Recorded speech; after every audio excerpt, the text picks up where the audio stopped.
si Mark Lester Dirat. Ito po ang aking daily devotion. It is dangerous to abuse God's patience sa series na Loving God is Hating Sin na tinalakay ni Pastor Russell Ocampo sa 65 daily devotion.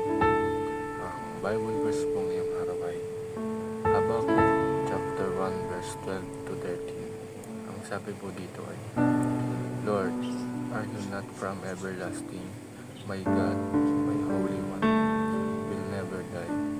You, Lord, have appointed them to execute judgment. You, my rock, have ordained them to punish. Your eyes are too pure to look on evil. You cannot tolerate wrongdoing. Why then do you tolerate the treacherous? Why are you silent while the wicked swallow up those more righteous than themselves?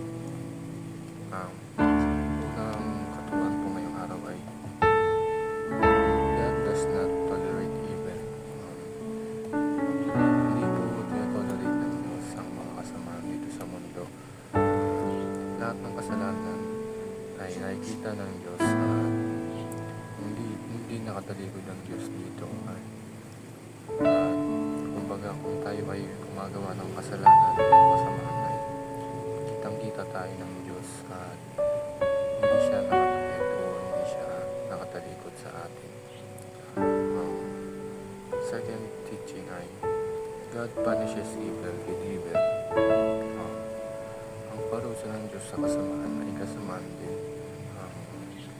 Gumagamit ang Diyos ng ibang kasamaan para parusahan ng isang kasamaan. Kung tayo ay isang drug addict or alcohol addict, dito rin tayo mapahamak dahil ito ay pwede natin ikamatay at ito ang ating kaparusahan sa naging drug addict or alcohol addict.